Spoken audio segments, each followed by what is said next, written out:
Hey everybody, happy Halloween. Welcome to episode 13. This is the episode in which we discover the consequences of stealthing too far ahead by yourself while your party waits in a hallway somewhere. Before we get into that though, we very, very much want to thank our new Patreon subscribers, John, Henry, and Michaela, Becky, Ed, and Rick. You guys are the best. We can't wait to start bringing you new content through our Patreon that will be exclusive only to our Patreon subscribers. Friends, this episode contains probably my favorite sequence of the entirety of Act 1 that we recorded. Do yourself a favor when you get about the 6 minutes from the end mark. Just turn off the lights, close your eyes, enjoy the ride. It's really, really beautiful stuff that DM Rob brought to the table that day, and I can't wait for you to hear it. So without further ado, episode 13.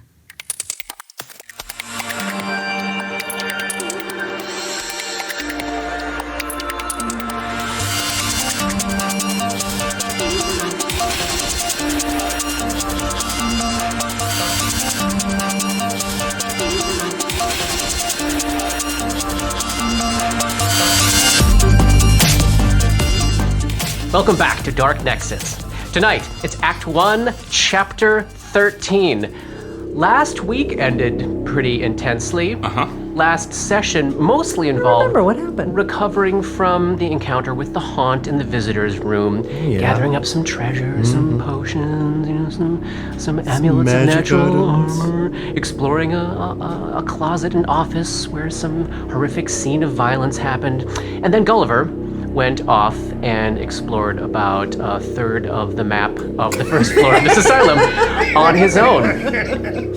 He checked out the library, saw that there were some rat-like creatures with the faces of old men nesting.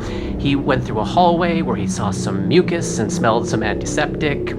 He discovered that there was a hole through the bookshelves in the library into a room where at least one other creature that speaks the same language as the rat creatures was talking to rats. Managed to actually find the administrator's office, which was a hellscape of rainbow fog and blood. Oh, God. And for some reason, we're all still shocked, Johnny closed the door and went back the way he came because he decided that's what Gulliver would do. We're all very proud of you. That is actually, if it had been me, if it was Johnny, I would totally have tried to climb over the fireplace and tried to get over to the desk. But when we left off, as Gulliver was making his way back to the library, he and a pair of fetuses surprised each other. The fetuses are squished into squares on the floor right next to where Gulliver is standing.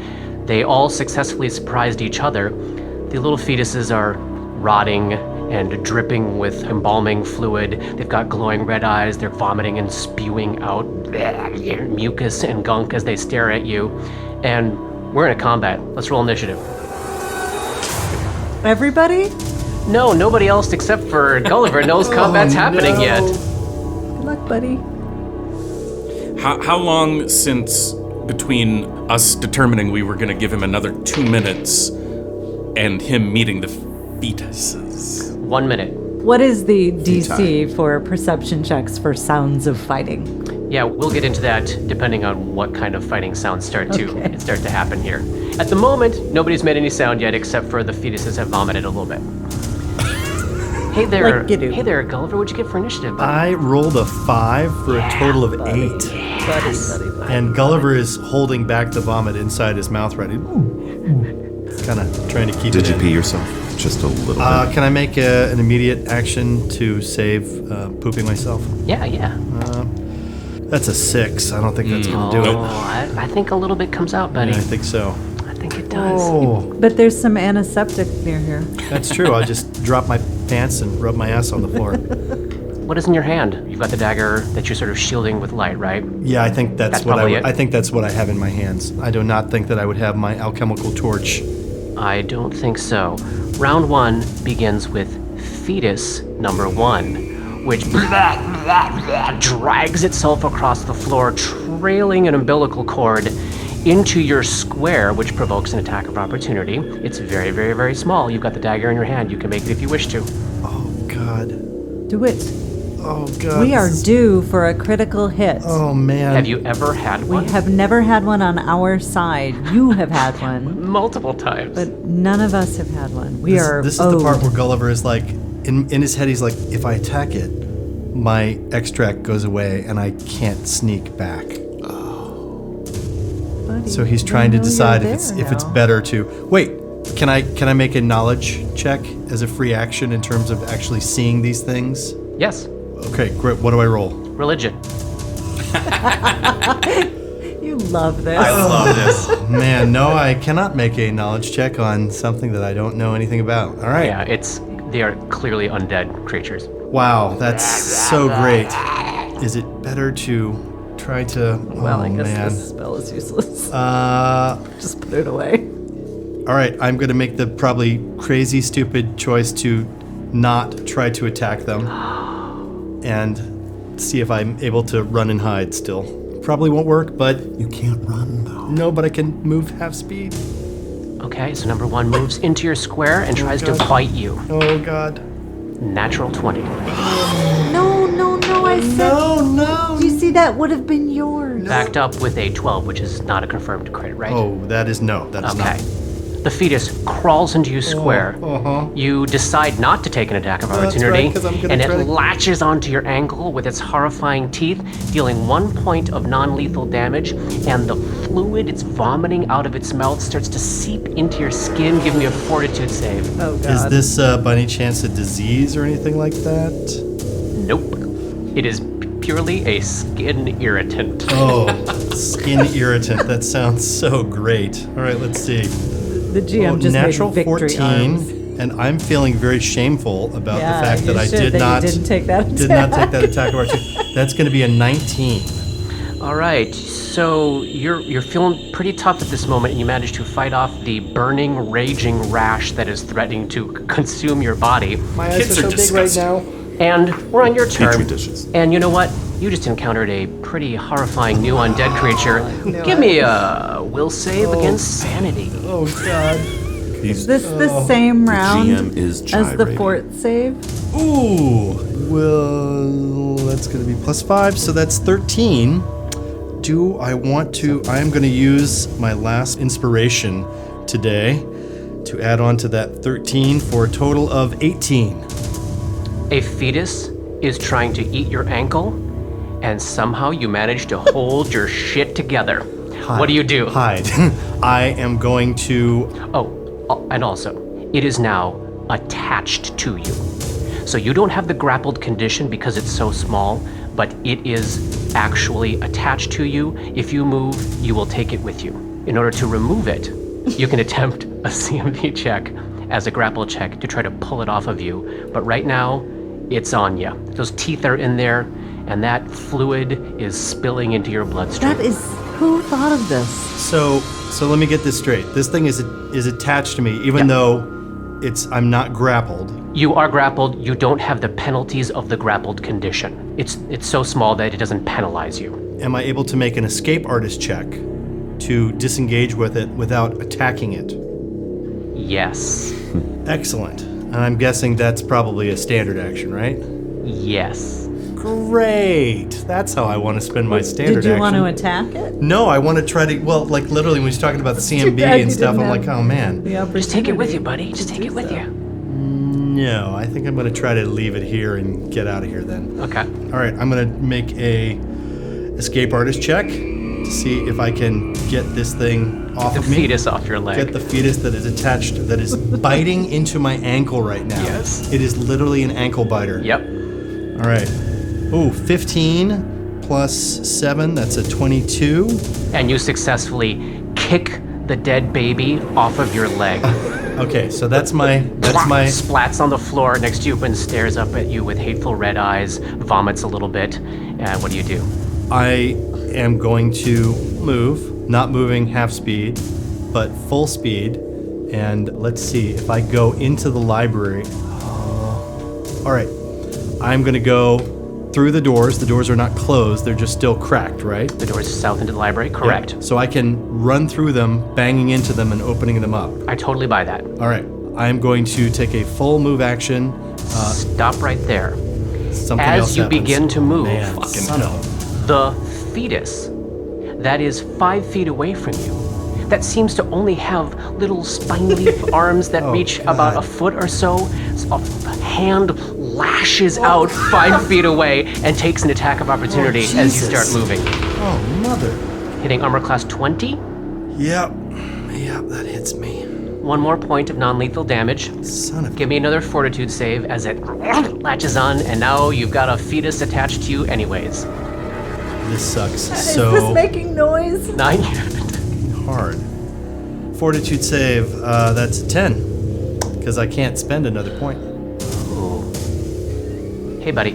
This is a disease effect. Do you have something that can help? I can roll twice. Great. Because of my Heart of the Slums, I can roll twice when saving against disease, taking the better roll. So maybe it'll be better. Let's see. 14 this time. You do not break out in a rash. You've got a fetus attached to you. man. Do you still want to continue your move? Is this the same fetus or This is the other fetus. Do I still want to move? So you kicked the first fetus off of you, began to move south. As other you one left that latched onto first me. square, the second one latched onto you. You're now just 5 feet away, and I'll say that if you decide you want to stop, fair game. No, I'm going to stick with my plan because if they're separate, at least I feel like I have a better chance. As you leave that next square, the first fetus Are takes you an attack of opportunity. Hitting armor class 17. Fuck! 17's a hit. Yeah. Yeah. 1 more point of non-lethal. And they're it's both- attached to you. Give me another fortitude save. So are they both attached Yep. to Oh, him? Jesus. Pour your 7 potion cure light and- wounds on them. Natural 20. All right, so you're not breaking out in a rash, but you've got 2 fetuses attached to you as you're running to this room. And how far do you go? Where do you go? I dive under the table. Well, so Bursting they into go the room with him. 20 feet ahead and diving under the northernmost table.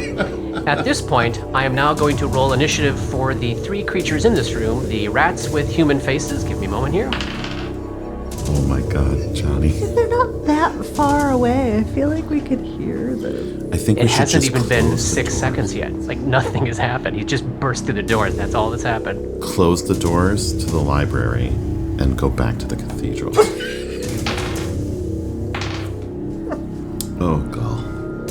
It was, good playing with you. We're out of here, though. See ya, sucker. Actually, round 1 isn't over yet because I didn't take the second fetus's actual Jesus. turn. Shut up. I hate you so much right now.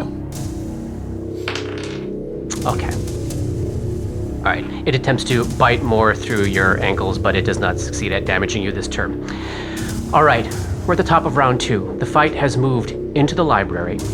The rats with human faces nesting on top of the bookshelves are aware that you have just burst through the room and dived under the table. They may or may not be aware that you have multiple fetuses attached to you. Rat creature number 3 is the first to act. Oh, God. You see it stare down at you, cock its head. I don't. I'm under the table. I would not see anything that it's doing at this point. Rat number 3 does something that is not detectable by you. Rat thing number 1 does something not detectable by you. Fetus number 1 attempts to gnaw through you. A 20. 1 more point of non-lethal damage. Yeah, another fortitude save. Good God. Wow. This is awful. 7 and 15. You are not irritated, and then it's your turn. Well, you may be irritated. Don't be presumptuous. Okay. If you move more than half your base speed on your turn, you gain no benefit from this spell until the start of your next turn. Which is now. Which is now. So I am going to take my standard action to try to, again, escape artist from one of these things Great. Give me that check. for 23. You kick it off. Excellent. And then I am going to... I can't take a full withdrawal. So if I move to do acrobatics, if I wanted to try to avoid the attack of opportunity from this thing, I end up moving at half speed. Correct. So you'd move at quarter speed if you wanted to maintain your blend. So 5 feet. I am going to not do that. I am going to, Might as well just take a 5-foot step at that point. Nope. Well, 5-foot step, it's just going to come and get me. Yeah. So I am going to try to do an acrobatics to get away from it and move to underneath the next table. Rolling under the northernmost table to the middle table. Correct. Give me that acrobatics check. Oh, a 4 plus 3 for a total of 7, and that's not even worth trying to do anything with. It's very small. You manage to, taking the second one with you, avoid an attack of opportunity from the first one as you roll across the floor under the north table to the center table. All right, so you are now in the center of the room under the middle table with one fetus attached to you. You ridiculous bastard. If you are able to get out of this alive, I'm The gonna second hug fetus, and kiss the one you. attached to you, bites you. Yep. Yeah, that's a good. Another point of non-lethal damage, and give me a fortitude save. Vomiting fluids into you. Come on. 10 and 14. All right, you are fine. What are the you get to roll twice because of the thing, right? Because the heart of the slums. Remind Oh me, my God. non-lethal damage, we start with our maximum or we start with our current? So encounter? non-lethal is tracked completely separately. Okay. And add that up. You also simultaneously, when you take lethal damage, subtract your lethal damage. If they ever meet in the middle where you have as few hit Unconscious. points as you have as many non-lethal, you fall unconscious. Gotcha, thank you. We've hit the end of round 2. I would like my friends in the hallway outside of the library to give me a perception check. Very little has happened, but we'll see how We well had you some roll. doors. There were some doors that There were burst some doors open. that burst open. 10. 7. 12. I have a +8. If I can actually get out of this, I am going to be the happiest son of a bitch ever. We You're are so making fucked. amazing choices, and I Like- love you for them. I am just. You're fatigued and sickened. Yeah. I can't affect undead with almost anything that I can do. Okay, judgment call on my part, but I think, Robert, you're right. The door was thrown open, and then in the last 6 seconds, Gulliver has been desperately tumbling across the ground in this room, probably knocking some chairs aside. I think you were aware at this point that something is going down in that library. Now the 3 of you roll initiative, and we'll start to slot you in beginning round 3. Dora, 15. Ray. Just checking my penalties here. 18. Oh, nice. Grip. 15. Who's got the higher dex? I have a +2. Mine is +1. All right. Can't wait to make another will save. Good thing they're not carrying knives. Words hurt, Paul. All right, round 3 begins. Gulliver, you're hiding under a table with a fetus attached to you. On the north side of the room, on the west there, where you know there were 2 creatures nesting, you start to hear some muttered sounds that sound like some sort of incantation, and then you feel this shivery tingle pass through your body as I'm going to ask you to make a will save. I thought he was going to say shivery timber. Shiver me timbers, Gulliver, make a will save. Ooh, that's a natural 2 right there.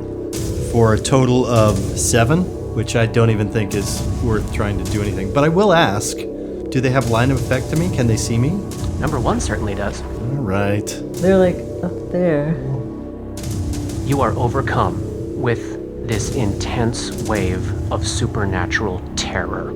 You know, I already am. This is Yeah, no keyed into shit, what I'm already Sherlock. feeling. you have the frightened condition. Great. You now have to flee as best you can, as far away as you can to the south from these rat creatures. Great. And the frightened condition will give you a -2 penalty on all attack rolls, saving throws, skill checks, and ability checks. You can see, as this fear washes over you out of the corner of your eye, little rat dude number 1 poking his head above the side of his nest, staring at you with evil eyes, very delighted that his spell has succeeded. Ray, outside the library, you've heard the sounds of tussling and combat, doors being thrown open. What do you do?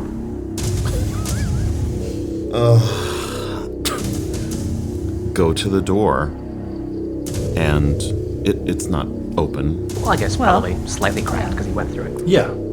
It's open big enough for me to have stepped through. Yeah. So you wouldn't need to take an extra action to open it up. You could pass through that space if you need Okay. I'm just gonna. Can I peek around the corner and see what's happening? to. Sure. You see on the right wall, high up about 15 feet at the top of these bookshelves, one of these rat creatures in their nest. No other evidence of any other rat creatures in the room. Okay. You can see that someone is under the table, but probably just barely about, 20 feet, 30 feet ahead of you in the middle of the room. I think the doors all the way across the room are now wide open. Wide open, yeah. As a free action, can I gesture to Grip, come to the door? Sure. And when he gets there, ready in action, so that when he arrives at the door, I place a hand on him and, let's say, give him guidance. Great, so you're readying a guidance. Next is Dora. If I moved up to behind Ray, could I see into the room? Could I see number 1? Nope. This is amazing. And I can't see 3 or 2? Nope. There's nobody there. Oh.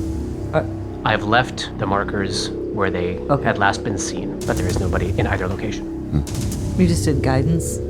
Yeah. Then I'll take another step closer to Grip and give him a resistance. I'd love to be able to see into the room to make an Arcana check on those fucking things at some point. Grip, you're up. Guidance is just for one. 1 minute, 1 check, yeah. And resistances, that's the saves, right? Yeah. So I'll follow his beckonings. Passing through This area there. He'll touch you out, guidance. cast guidance. Resistance. You can move into the room.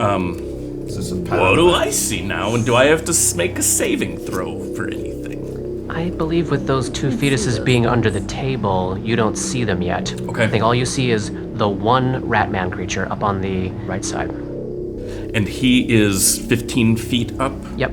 There are ladders all on these bookshelves that roll around. Let's say they're both at the center at the moment. I'll put the little dice down where they are. And they're like on the roller, that Yeah, type of library exactly. ladder? Can I tell, like, if the ladder were to just go to the north, where would it pass in relation to Ratman 1? The top of the rail that the thing that's rolling on goes within inches of where it's nesting. But it wouldn't, like, hit the nest or No, anything? No. That's too bad. That would have been a sweet move. Oh, yes. And he's visible. I see him. Creature number 1. Do not see the others. Correct. Okay. Is the ladder necessary for getting to the height of the thing, or are the bookshelves themselves climbable? The bookshelves would be climbable. The ladder would be much easier. So up where the nest is, that's the top? Of the bookshelves, yes. And how much room between top of the shelf and ceiling? About 5 feet. So if you were to if get I was up on up top of the there, I'd have bookshelves- to be like on all fours. No, I think I wouldn't make you squeeze. It's tall enough that you would be a little hunched Little over, but I crouched, wouldn't but not I wouldn't give you a penalized for penalty, it? not yet, no. If I was up on that level, I'd be able to move and have reasonable functionality, Yes, it looks like? these are very large, ornate bookshelves. Okay. I can't tell that he's a caster or anything, right? He just looks like an evil rat man. Looks like a rat with a human face.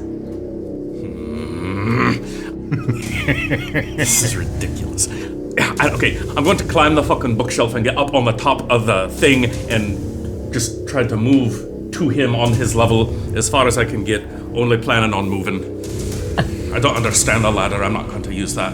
The bookshelf's right there. Why wouldn't I climb that? Fuck. Give me a climb check. Sure. 16. All right.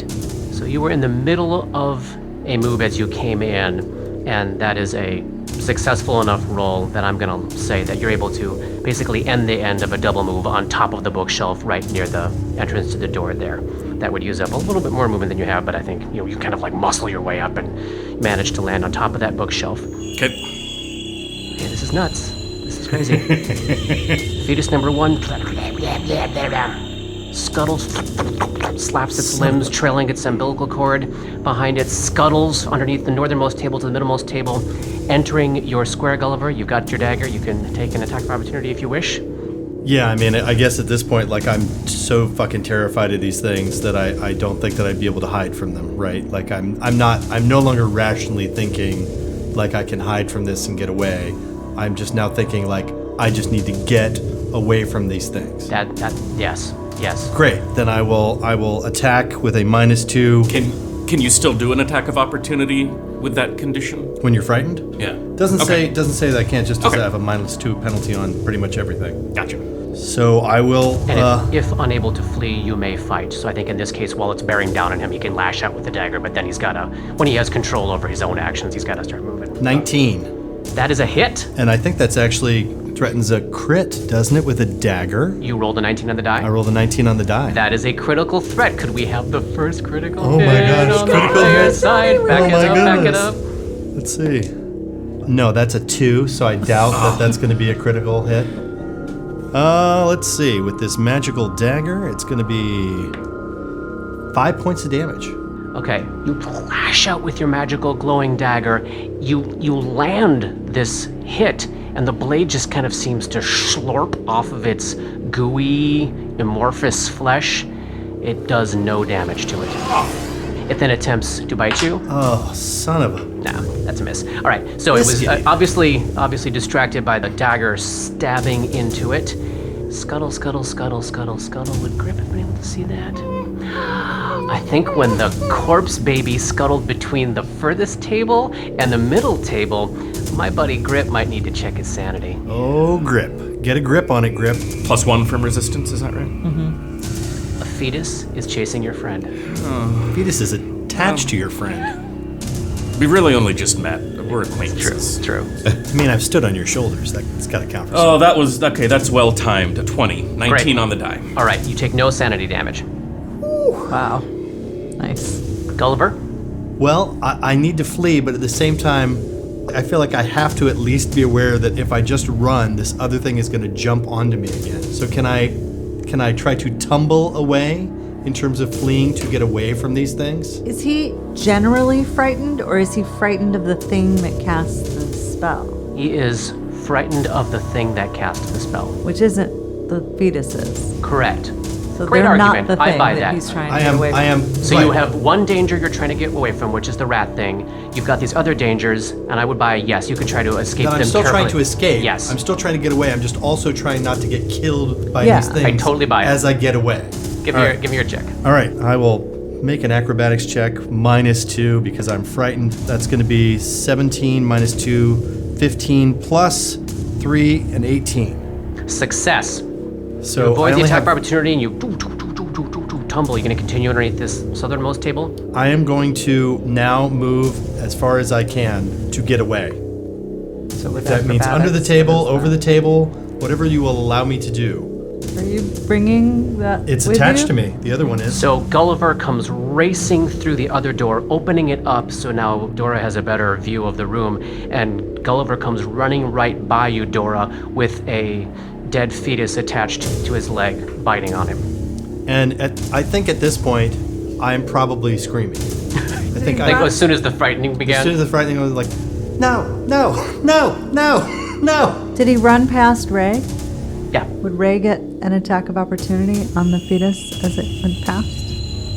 This is a weird Right. situation, but it's attached to his leg. weird. I think it's a little. It's in not my It's space. not moving on its own accord How at this about point. a sanity check?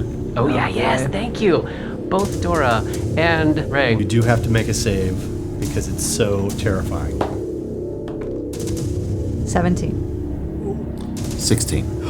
Neither of you take any sanity damage. We're just like, yeah, whatever. But you do watch as the fetus attached to Gulliver's leg, in case you were confused at all about what was happening, continues to gnaw on him. 15? That is a misses. miss. Oh, excellent. Thank you, natural armor, Amulet. Exactly. Oh. Really, if it weren't for Sweet. that, See? it bites into my skin and it's like it's just a little too hard for it. That's my new armor class now for the same reason. There is a mathematical difference there. All right, here's my last question for you I doubt that. Such a lie. for this move, for my turn. Are you ready? I'm ready. Now that I no longer can see or be seen by this thing, am I away? Have I gotten away from it? Nope. Great. What does flee mean? How it just says that I have to flee from the source of my fear As best you can. Keep going. Does he get a will save on his turn to fight it off? He does not. This just lasts for rounds until it's done. Yep. So I just have to keep moving away from it Yep, as best I can. correct. Wow. And then on the north wall, even though you can't see anything, you begin to hear. And Dora is in within earshot of this, and this is not the Aklo language. This is some sort of incantation. Yeah. That's the end of round 3. So in this last round, we've managed to get Gulliver, frightened for his life, supernaturally running away, trailing a fetus with him. One fetus trailing after him, now quite a significant distance behind him. Grip is in the room up on top of the bookshelves, pretty far away from the one rat creature that you're able to see, but you're aware that there are other voices in this room, in locations where you expect you should be able to see things, and you don't see things. Oh, and look who's the only one in the room now. Round 4. Near the ground, from the base of the bookshelf, below the rat creature, you see the books explode out as thousands of rats pour out of the ground, and they start to fill a 10-foot square, like climbing all over each other, biting the furniture, biting the books, and this huge swarm of rats begins moving down the floor towards where the rest of the party is. Let me guess. They're immune to mind-affecting things as well. I don't know, you can make a check on your turn. No, I can't, because it's undoubtedly nature. Okay, the rat creature that you can see up on the bookshelves with you, Grip, he picks up a book. His little eyes dart left, right. Blah! And he throws the book at you as hard as he can, and it just clatters harmlessly off to the side. He threw the book at him. Ah, I had it coming, see? Ray, you're up. Knowledge religion check on the thing attached to Gulliver's foot. Yeah, give it to me. 12? Hey, I'm still alive right now. I mean, who knows how long that'll last, but, that's a surprise. This is grim. It is grim. It's not. We're going to do great. You don't know much about these things, No. but you know something. These are called pickled punks. No. They are No, they're not. fetuses that have been stored in jars of embalming fluid, given horrifying life by some sort of necromantic energy. You are aware that the fluid they've been packed in and that they continue to exude is irritating. And you know that when they are killed, they explode in a eruption of irritating sludge that might affect anybody, say, 5 feet away from the Like square. a splash. Yeah, Damn it. exactly. Gross. But that's all you know. You know that they are undead, so you know of all the traditional undead immunities, such as mind-affecting effects that we've discussed before. But that's all that you know in particular about these creatures. Okay. Ray's motivation right now is to try and help Gull, because Gull is clearly out of his mind and is currently being attacked by this thing. Screaming. And screaming. No. I believe in Grip's ability to take care of himself.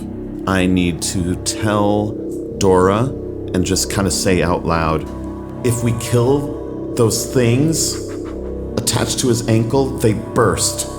These pickled punks. Of course they do. And I'm going to move. You know what I want to try to do is steer Gull towards the cathedral. Like, I don't want him to run out the doors. Out the front doors. Out the front doors. Gotcha, great. So I'm going to you're try to moving head around. him off. I'm going to try to usher Gulliver to a known safe place, just in case his supernatural fear might steer him in the wrong direction. Yeah. That's fantastic. Dora, you're up. If I take a 5-foot step, am I subject to an attack of opportunity from the thing attached to his leg? If your only move is a 5-foot step, you would not provoke. Then please move me. Where would you like to move? Oh, wait a minute. Let me think about it. Yeah, I can't. Can you move me toward the door where Ray was so that I can see in the room? If I can see in the room. So the 5-foot step that moves you out of the reach of that situation puts you behind the bookshelf wall from being able to see the rats. Okay, then never mind. Put me back where I was. I'm going to cast resistance on Gull. Sorry for touching you. And then 5-foot step straight east to just get away from the baby. So casting a spell you want to cast on the defensive? Yes, but let me think. So I still have a move action. Yes. So I will use my move action to solidify the thought component in my mind Great. of the brick building. Yes. Then cast the spell, so it's just the normal DC and not 10 higher. before I take that 5 foot Fantastic. 19. You're fine. You get the spell off without provoking from the fetus. Whether or not it would have taken it in its grappled state, we won't know. You manage to successfully touch Gulliver, and then you take a 5 foot step away flinches. from all that business. He flinches as you touch And I him. can't see anything in the room that I might make a knowledge check on, correct? You were able to, in your previous position, see the rat creature. I'd say you can make that based on what you saw. Okay. 14. These creatures are called ratlings. They're hideous amalgamations of rat and human. They breed with rats. They breed with each other. They breed with dire rats. Sometimes the combinations of breeding make ratlings. Sometimes they make rats. Sometimes they make dire rats. They are obsessed with books and knowledge and magic. They have this innate ability to read magical scrolls and read magical writing. They like to find those things and consume them. They have a whole bunch of innate spell-like abilities, you know. With that level of knowledge check, you don't know what they all are, but you do know that they have the ability to... Cause fear. They also have the ability to dimension door. Oh boy. So they can bamf out of one location and reappear somewhere up to hundreds of feet away. Not at all terrifying. Be careful, they can teleport. Grip. Well, here I am all by myself in I tried to get closer. I see the mass of rats, On the floor. Yes. and I see this dude who threw a book at me, but whatever. Still don't see the other two? Correct. I mean, just leave and close the door. That's exactly what I'm going to do. I'm going to scramble down that bookcase and try to hold the door shut. Excellent. I mean, they're just going to teleport in there with us, but But fuck it. I haven't processed that yet. Yeah. It's okay. I can only keep one thought in my Head. head at the same time, right? Gulliver, you're up. Oh man. Gulliver sees Ray step in front of him, and at this point, he is not still thinking rationally, and he's also realizing that I can't stop to try to get this thing off of me, can I? Correct. And I know that my dagger didn't work in trying to hurt the other one. Correct. So I can't stop to get it off me, and I can't attack it. I just have to get away, but at the same time, I know that if this thing stays on me, it's going to kill me. I am going to move past Ray and run to the doors to get outside. Ray, as he's passing by you, if you felt strongly enough that you don't want him to go that way, you could attempt a grapple check to try to hold him down. I'm going to do that. That's my CMB +2 -2 because I'm sickened, fatigued. So just a straight up 20. Or is it -3? Yes, because this is a strength-based skill, Yes. right? Slips right through your hands. So That was so close to a 19, too. I saw it happen. All right, Gulliver's booking for the door, and Gulliver, as you hit those doors there, you start to feel the effect of the supernatural fear starting to wear off of you Great. at that moment. You got through your 2 rounds of it. So where is he? He's right at the doors. The fetus attached to you attempts to bite you. 21. Ooh. Another point of non-lethal. Give me a And fortitude save. I will. That's a 10 and a 17. Man, I never in a million years would have thought that Heart of the Slums, this thing of getting to roll twice for disease, would have get used saved every single round in my the combat. ass so many times. Oh, man. I literally picked it like flavorful. Round 5. You can hear Grip, this wave of rats press up against this door as you push back against it. Then this first round, there's this like incredible creaking and groaning, and you're pressing and you're pressing and you're pressing, but the rats don't break through on that round. Ray, you're up. Do I notice that happening? Yes. Okay. I'm going to run up next to Grip and join him. Dora. This is awesome. This is so crazy. Gull is at the door? Yes. What is that thing in the middle of the... A desk, a welcome desk. Concierge. It's about 40 feet away from you. He is about 40 feet away from me. Yes. Dora's gonna go jump on top of the desk. Great. Don't go out there. You can respond if you want. No. That's literally like all he's screaming. Grip, you're gonna continue to hold the door. I am. Gulliver, you're up. You are no longer frightened. Okay. In that moment, like he's screaming, no. And then all of a sudden it drops away.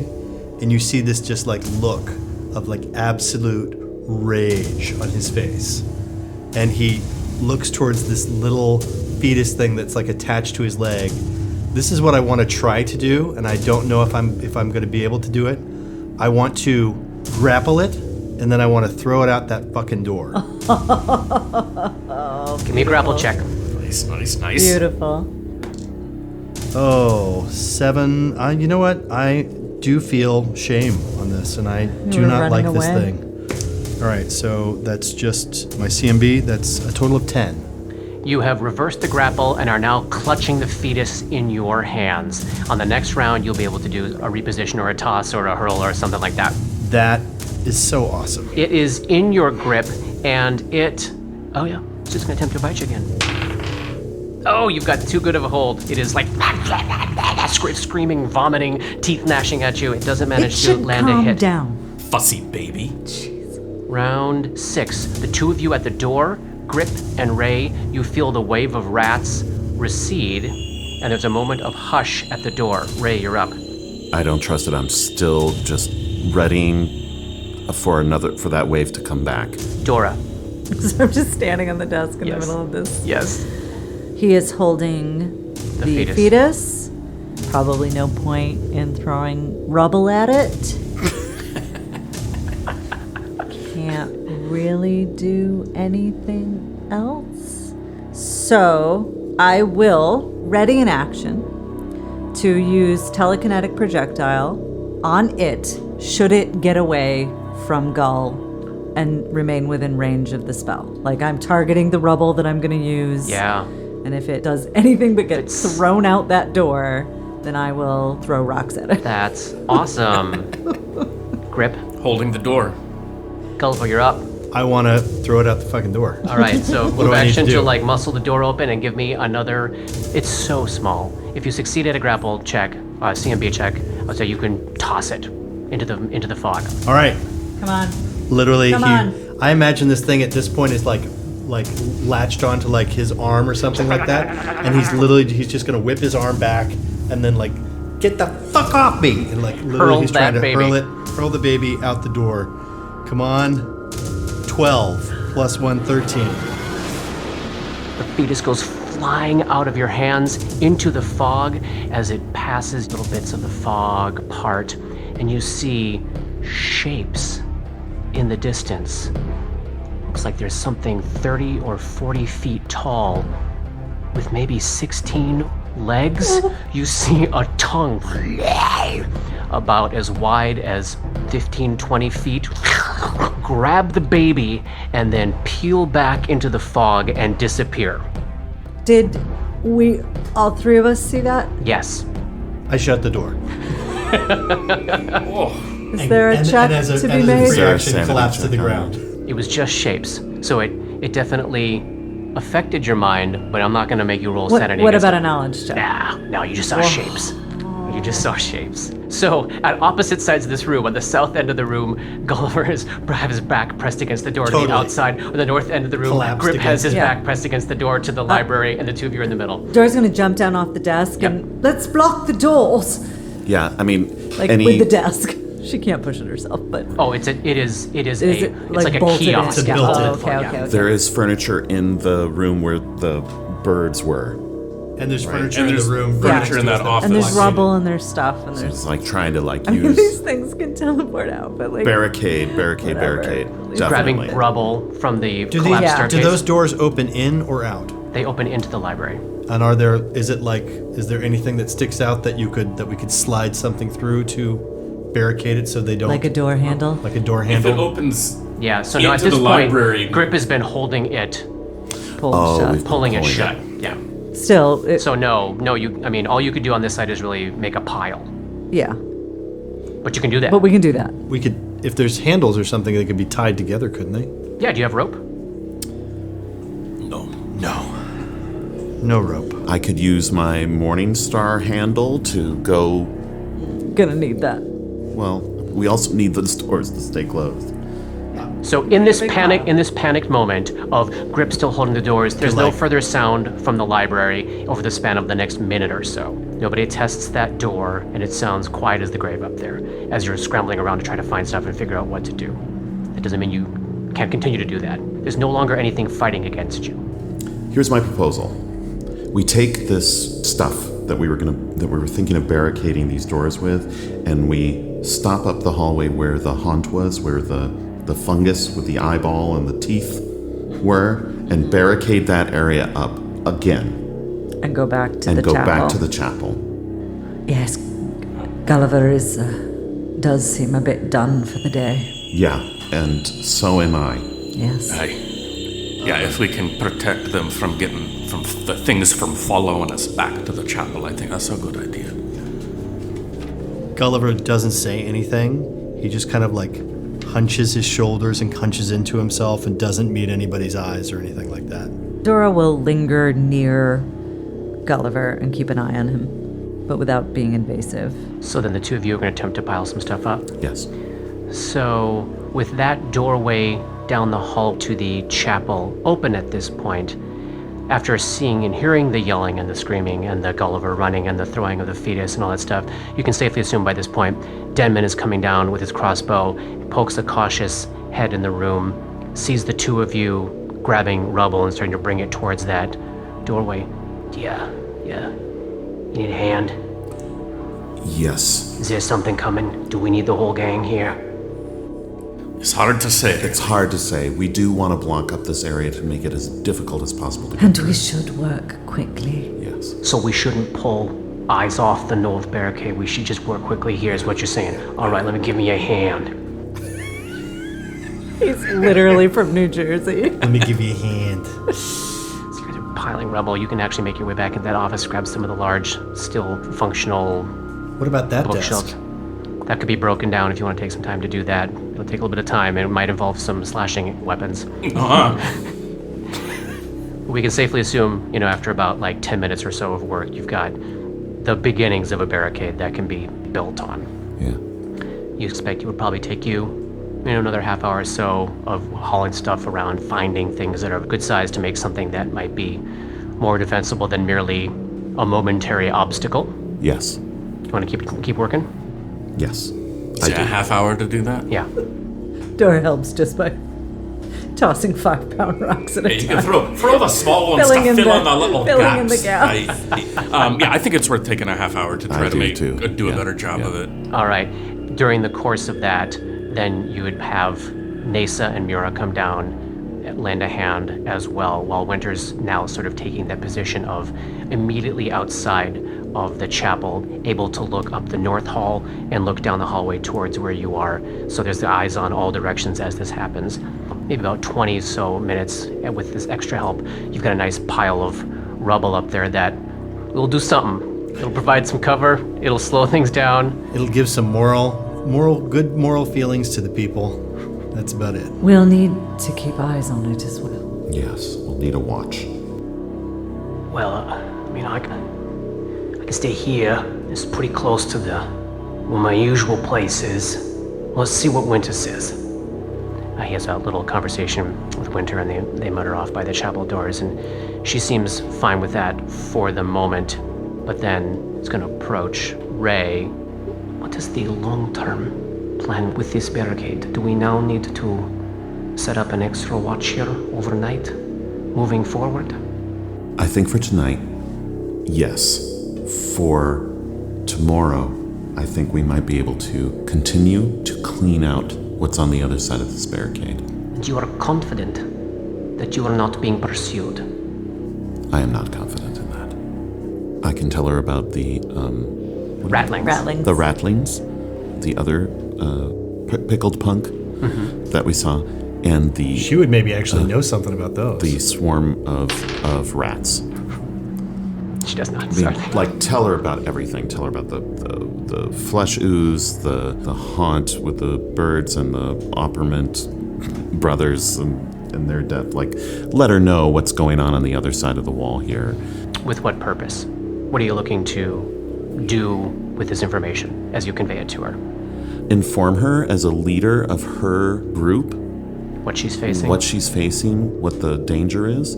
Let her be the one to make the decision of what she tells her people. Mm-hmm. And to let her know that we do not intend to abandon them to this danger, that we are aware of this danger out there and we're not backing away from it. We need to recoup right now. Great, I will take you at your word. I do hope that these days are long. I do hope you will be able to take turns helping Denman here, watching until you need to actually sleep. Yes, Absolutely. of course. Absolutely. Hey. The next rattling I see is going to be a dead rattling. So we're going to head back into the chapel and take some shifts watching the barricade for the rest of this day. As you enter the chapel, pretty typical situation. Loic is in the corner, whispering to his sister. You can see Baisley has her arms in the air, and she's doing a dance, and she's singing a little song to herself. And she's spinning and spinning and spinning and spinning and spinning. She's doing it very quietly, like maybe somebody had recently told her she should be very, very quiet. So she's vigorous with her body and decidedly silent with her sound. And you see little Bates, little Haley Joel husband Bates, standing there in front of the shrine to Pharasma, staring at the doorway as you make your way back in. And he looks at you, gives you a little nod, rubs his hands on his legs, and then goes and sits back by Erwin, watching you all very closely. Sense motive. 21. You get the feeling that he wants to talk to you all, but he's a little nervous about doing so. I'll approach him. Okay, he kind of steps up and away from Erwin. Yes, ma'am? I don't know that we've been introduced. My name is Dora. Hi, Dora. Hello. Miss Winter said I wasn't supposed to talk to you unless you talk to me first. Is it okay to talk to you? Of course it's okay to talk to me. Here's the thing. I don't have any toys. And he looks over at Gulliver, probably putting himself together, I imagine. Yeah, down by the- Gulliver is probably at this point like grabbing one of his final extract, which is a potion of cure light wounds, and taking that to like heal himself up from all of the crappy damage that he took from the pickled punks and stuff. So he's going to heal himself up with that, and heals up a total of 4 points. I was watching him this morning. He has all those toys in those cases, and well, ma'am, I haven't had anything to play with in a long time, and I've been very good. I've kept my mouth shut, and I'm not being like Maeve.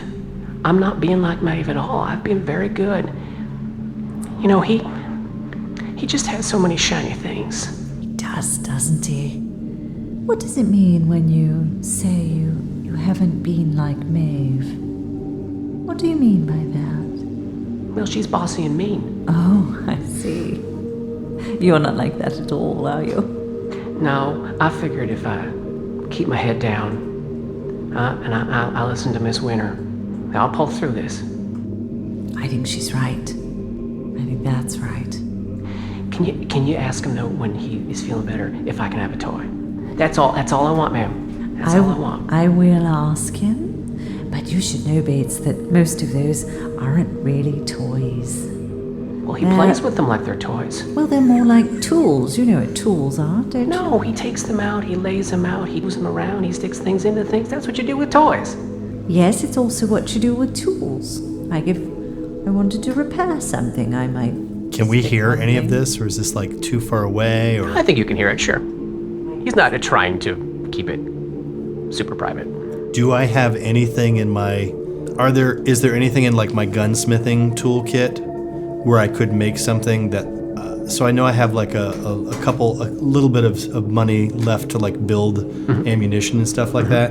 Could I build something that kind of looked like a fake gun? Not, just had like essentially like sort of the exterior of it, Sure. but would make like a click Let's think like maybe over the next day or so, as you explore, as you're passing through rooms and you're seeing detritus, that you can maybe over the next day kind of grab enough stuff to fashion something like that wouldn't be dangerous, but might have some clockwork element to it, or something that would feel. I think of it like a cross between like looking like a toy gun and being like a fidget spinner. Oh sure, yeah. Something that he could manipulate and play with that would be a couple different things that he could move around on it. Great. Yeah, you think it would probably take you a day or so, but that you could probably put something in there like that. Okay.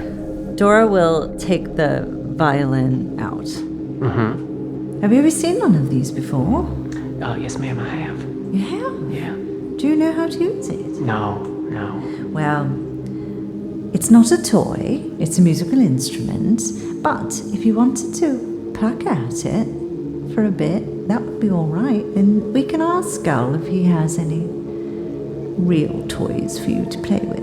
Is it yours? I think it is mine, or it was. It's hard to explain, but I feel all right in letting you borrow it for a time. Thinking about the preciousness of each of these objects. Yes. That you found. Yes. She's not going to hand it to him and then walk away. Sure. She's going to hand it and hold it and show him how to pluck the strings and make noise and talk about treating things with respect and care. I doubt she knows how to, I don't know if I know how to tune it. I'm wondering if I can combine this teachable moment with a use of psychometry. As you slipped sort of into Yeah. a bonding moment with this instrument? Yeah. Yeah, I like that. And I'll use the burst of insight as well as we Great. get close to the... Great, give me that check. Is that one Arcana? Psychometry is perception. Oh, it is? Yep. Oh, well then it's plus 12. 20. You're sitting down with the boy as Gulliver's pondering what sort of clockwork toy he might be able to fashion for him to keep his hands busy. You're running your hands over the instrument, plucking the strings, and you slip into this trance. You'll probably start auto-talking out loud to Bates as you go through this. That's awesome. You slip sideways into the river of time, and with each pluck of the string, little flashes of images stop for a moment, and then they continue on. Pluck, they continue on. Pluck, you hit one of the strings, and everything freezes. And you see an image. Now I'm picturing this like, some of my favorite episodes of shows like Doctor Who or Buffy are those ones where like a single person or a tiny group of people has this incredible moment of heroism while something epic is happening with the main characters. So picture this quality of what you're about to see. The Zeppo. Yeah. So you see a human man wearing a strange, unrecognizable gray flannel uniform, holding the violin. He's standing in the middle of a street. The architecture is bizarre, but not in a dream fashion like you've been accustomed to looking at in these dream visions that we've had so far. It looks like a real place, occupied by real human beings. It's just built in a fashion you've never seen before. The streets are sort of cobblestone, all of the structures, and it's very urban. It's a very urban environment. The buildings are all 3 or 4 stories tall. It looks as though they're all the exact same height in all directions as far as you can see, except for one structure, this massive skeleton of a tower, like black, iron, pointy tower that soars like 1,000 feet over this city. Something terrible is happening in this city, outside of this neighborhood. You can hear explosions of fireballs. You can hear the roar of things. You see overhead strange constructs soaring over you, making these terrible mechanical sounds. You hear explosions in the distance. This man is standing in the middle of the street as troops of soldiers run by him in these weird fabric uniforms. They don't look like leather. They don't look like chain. They make no sense to you. They're all holding these long clockwork scepters. But the man is ignoring everything that's happening in this occupied city, the city where a war is happening. He's staring intently at this building. It's a meeting house of some sort.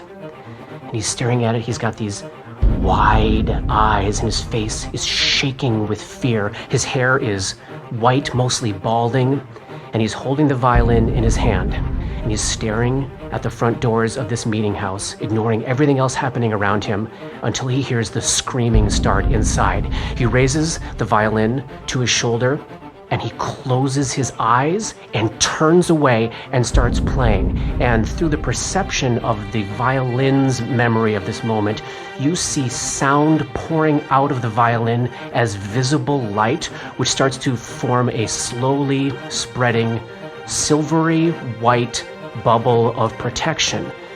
Now that doesn't stop what's happening behind him.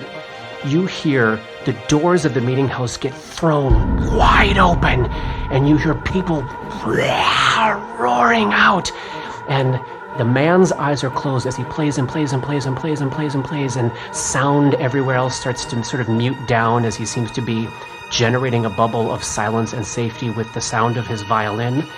But the violin is aware of what's happening, and what's happening is that the people behind him are tearing each other apart. They are eating each other in the streets. They are devolving into mad creatures of insanity, and they start to burst out these huge tentacles out their mouths, and like you see like limbs break off, and they reach over and they stick a hand into someone's chest and pull out a heart, eat half of it, and then they like pull off their own finger and start eating it. It's pure insanity. But the music grows louder and louder and louder and louder and louder as this vision fades. Now, there are things about what Dora sees that Dora will never understand, but what you as players would understand if you were watching this, say, on a screen. The man was wearing a gray flannel pinstripe suit. That was the Eiffel Tower. This was somewhere between 1940 and 1943. This was Nazi-occupied Paris. End of chapter 13. What the what? Amazing! Wow, Rob.